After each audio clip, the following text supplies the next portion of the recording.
Hello friends, आप Mukesh Goyal. I hope कि आप सारे बहुत अच्छे हैं। और फ्रेंड्स, आज हम बात करेंगे रिसर्च एप्टीट्यूड के बारे में।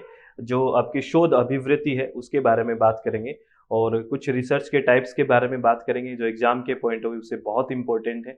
उनके एक एक कंसेप्ट को बहुत अच्छे से समझेंगे। तो चित्त को रिलैक्स करके मन की शांति से इन चीज़ों को सुनना है और बिल्कुल रिलैक्स होकर कंसेप्ट्स को क्लियर करना है। किसी भी तरह की कोई टेंशन नहीं लेनी है, ठीक है। एप्टीट्यूड की कुछ जो टाइप है उसके बारे में बात करते हैं, रिसर्च एप्टीट्यूड के बारे में।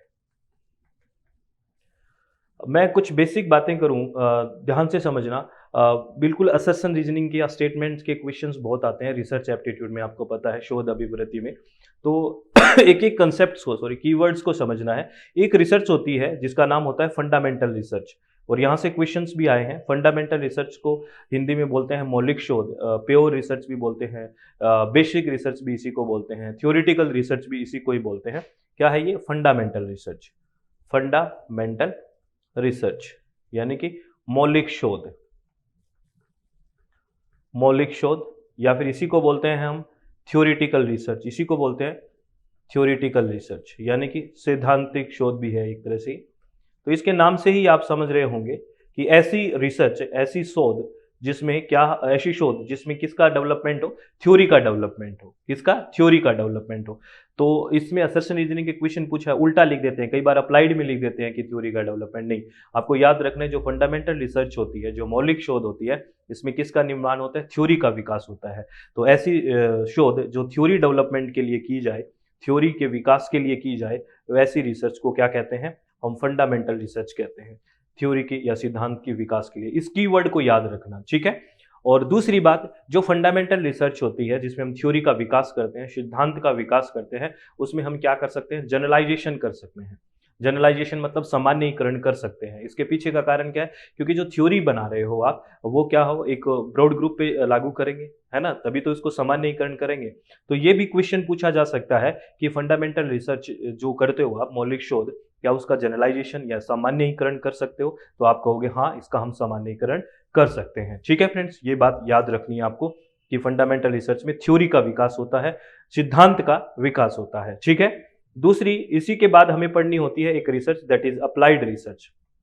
कौन सी होती है? अप्लाइड रिसर्च, जिसको बोलते हैं व्यवहारिक शोध। क्या बोलते हैं? व्यवहारिक शोध।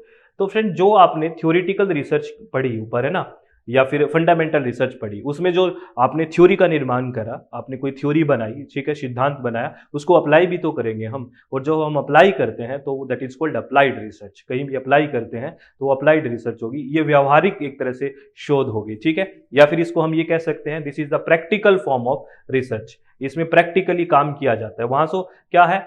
थ्योरी का विकास हुआ, वहां से थ्योरी का निर्माण हो गया, उस थ्योरी को हम अप्लाई करते हैं, तो वो कौन सी रिसर्च होती है? अप्लाइड रिसर्च होती है। तो ये प्रैक्टिकल फॉर्म ऑफ रिसर्च होगी। इसको ध्यान रखना, ये कीवर्ड्स हैं, इनको शांति से, चित्त को रिलैक्स करके याद कर लेना, ठीक है। और इसी का पार्ट, अप्लाइड रिसर्च का ही पार्ट एक रिसर्च है, that is called action research. कौन सी रिसर्च है? एक्शन रिसर्च, जिसको हिंदी में बोलते हैं क्रियात्मक शोध। क्या बोलते हैं? क्रियात्मक शोध बोलते हैं। और इस क्रियात्मक शोध में को एक दूसरा नाम भी देते हैं, that is called cyclic research. क्या है? साइक्लिक रिसर्च, यानी कि चक्रीय शोध भी बोलते हैं। क्यों बोलते हैं चक्रीय शोध एक्शन रिसर्च को? एक्शन रिसर्च को इसलिए बोलते हैं क्योंकि एक साइकिल में चलती है। साइकिल में यानी कि पहले किसी चीज का हम प्लान बनाते हैं, फिर उस प्लान पे हम एक्ट करते हैं, फिर हम ऑब्जर्व होता करते हैं, फिर इस पे रिफ्लेक्ट करते हैं, यानी कि PAOR पे चलता है। ठीक है, प्यार नहीं, PAOR, यानी कि प्लान बनाया जाता है किसी भी काम पे, फिर उस पे एक्ट करते हैं, फिर ऑब्जर्व करते हैं और फिर रिफ्लेक्शन देते हैं।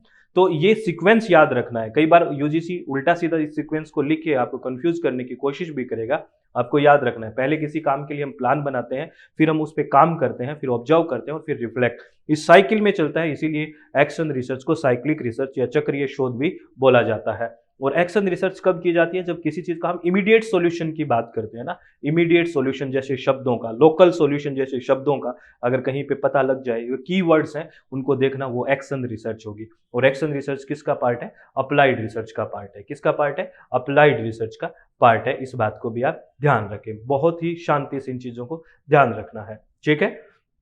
एक रिसर्च होती है, आपने अगर सुना हो तो, इथनोग्राफिक रिसर्च। सुना ही है? अरे सर बहुत बार सुन लिया, ठीक है, वेरी गुड। जितनी बार रिवीजन करोगे बहुत अच्छी बात है।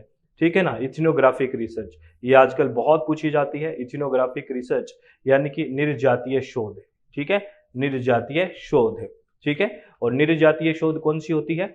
जिसके अंदर किसी भी कल्चर को जानने की कोशिश की जाती है, ठीक है, कल्चर को, उसकी संस्कृति को जानने की कोशिश की जाती है। इथनोग्राफी क्या निर्जातीय शोध होती है। जैसे ये कोई रिसर्चर है, ये शोध करता है कोई, और ये शोधकर्ता इन लोगों का, इस समूह का कल्चर को जानने की कोशिश करता है। फॉर एग्जाम्पल के तौर पे इनकी संस्कृति को जानने की कोशिश करता है। तो ये जो रिसर्चर है, ये जो शोध करता है, इनके बीच आके रहने लग जाए और इनकी तरह ही इनके आपस में इनसे कम्युनिकेट करे, इनसे बातें करे, तो इनके कल्चर को जानने की कोशिश करे, अच्छे से सुने इनसे, तो इनकी संस्कृति को जानने की कोशिश करता है, तो वो होती है इथनोग्राफिक रिसर्च या निर्जातीय शोध। और ये एक क्वालिटेटिव रिसर्च है। ये कैसी रिसर्च है? एक क्वालिटेटिव या गुणात्मक शोध है। ये आपसे कई बार पूछा गया है कि ये कैसी रिसर्च है? ये क्वालिटेटिव रिसर्च है। तो हमने क्या क्या बात की है? हमने फंडामेंटल रिसर्च के बारे में बात की है, यानी कि बेसिक रिसर्च या प्योर रिसर्च के बारे में, जिसके अंदर किसका विकास होता है? थ्योरी का विकास होता है। फिर हमने बात की अप्लाइड रिसर्च का, यानी कि एक व्यवहारिक शोध है जिसमें जो थ्योरी का निर्माण हुआ है उस थ्योरी को हम अप्लाई करते हैं, that is called applied research, ठीक है। उसके बाद अप्लाइड रिसर्च का ही पार्ट है एक्शन रिसर्च, जिसको हम साइक्लिक या चक्रीय शोध भी बोलते हैं, क्योंकि उसमें एक साइकिल चलता है, प्लान, एक्ट, ऑब्जर्व और रिफ्लेक्ट का, और किसी भी इमीडिएट सॉल्यूशन की या लोकल सॉल्यूशन की उसमें बात की जाती है। और उसके बाद इथनोग्राफिक रिसर्च, निर्जातीय शोध, जो क्वालिटेटिव रिसर्च है, जो गुणात्मक शोध है। और इस शोध के अंदर क्या किया जाता है? किसी भी के समूह के कल्चर वगैरह को जानने की बात, यानी कि कल्चर, उसकी संस्कृति, उसकी क्वालिटी को जानने की बात की जाती है। तो इथनोग्राफिक रिसर्च में ये होता है, ठीक है। ये बातें आपको समझ में आई फ्रेंड्स? आई ना? ये ऐसे ही कीवर्ड्स को अगर हम पढ़ेंगे तो सारी बातें क्लियर हो जाएगी। उसके बाद हम बात कर सकते हैं कि एक्स पोस्ट फैक्टो रिसर्च क्या होती है, एक्सपेरिमेंटल रिसर्च क्या होती है, नैरेटिव रिसर्च क्या है, प्राइमरी रिसर्च क्या है, सेकेंडरी रिसर्च क्या है। इस तरह इतनी सारी रिसर्च इकट्ठी हो जाए, हम दो दो चार चार रिसर्च को देखें, इनके कीवर्ड्स को देखें और नोट करें, और उन क्वेश्चंस में कीवर्ड को देखने की कोशिश करेंगे, तो मेरे हिसाब से बहुत बेहतर तरीके से हम चीज़ों को समझ सकते हैं। तो ऐसे ही कंसेप्ट को क्लियर करें। ज़्यादा कंसेप्ट क्या है, बहुत ज़्यादा पढ़ने से क्या होती है, चीज़ें है ना घोच भी हो जाती है फ्रेंड्स। मेरी बात समझ रहे हो? ज़्यादा पढ़ना और क्वालिटेटिव पढ़ना थोड़ा सा डिफरेंस मुझे लगता है। बहुत सारी चीज़ों में आपको एक अच्छा सा, क्योंकि सारी चीज़ें याद कैसे रह सकती है? मेरे हिसाब से याद सारी चीज़ें नहीं रहती है फ्रेंड्स।